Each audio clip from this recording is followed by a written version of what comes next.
It's nice to be here and to talk to you about the impact of having seizures. Having seizures is an emotional impact, there's a physical and cognitive impact, a social impact, and then we've got some practical impact of daily life. So looking at the emotional impact of seizures, people can feel overwhelmed. Survivors and caregivers have told me this over the years, and I think I might be speaking to the choir here today as well. You can feel overwhelmed, frightened, worried, angry, and more. Seizures really can disrupt someone's life, and you have to learn how to live with them. One of the main issues about seizures is the unpredictability. When is this seizure going to happen? And it is very difficult when someone has a seizure in public. The reaction that people have when someone has a seizure in public is everybody looks down at the person having the seizure, like, what's going on? So after you've had the seizure and you look, you go, oh my God, what's happened? So it's a really tough time.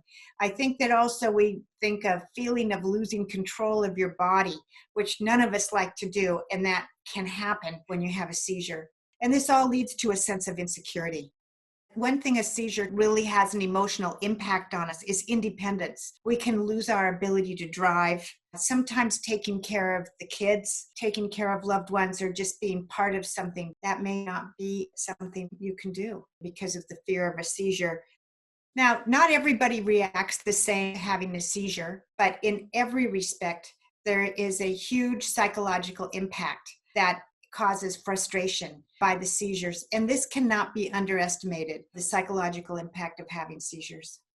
I think there's also another part of this is that there's a stigma to having seizures. And when some people hear about someone having a seizure, they get worried. It becomes internalized. So there is a psychological impact to both the caregiver and the survivor. And finally, the emotional impact of seizures. It may cause people to be more prone to mood changes.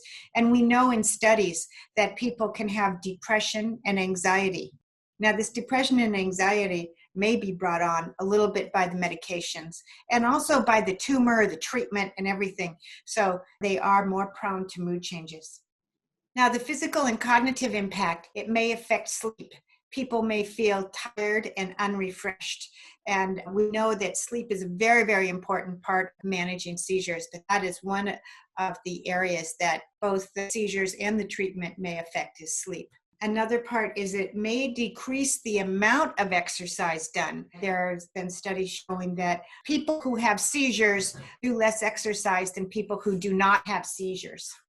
It may bring on fatigue. Fatigue is an overwhelming tiredness that cannot be resolved by sleep. And this is where you're just exhausted. You just can't move one more step. And on the cognitive end, we know that seizures can affect memory, usually short-term memory, attention, the ability to attend to an activity. These are cognitive issues that many people can attest to. The social impact of having seizures, first is social isolation. Fear of having seizures in public may bring on social isolation. So people will stay at home more and not be as willing to go out. And the other one is a difficulty in maintaining social relationships. Some people don't understand seizures, and it's hard for people to relate to people who have seizures. So sometimes it has difficulty maintaining social relationships. And then there's the other area that we need to talk about and think about is the work environment and the group environment. And work environment is very tricky because some people really understand them and they will be there for you, and other people have no idea how to manage a seizure. So this really can have a social impact.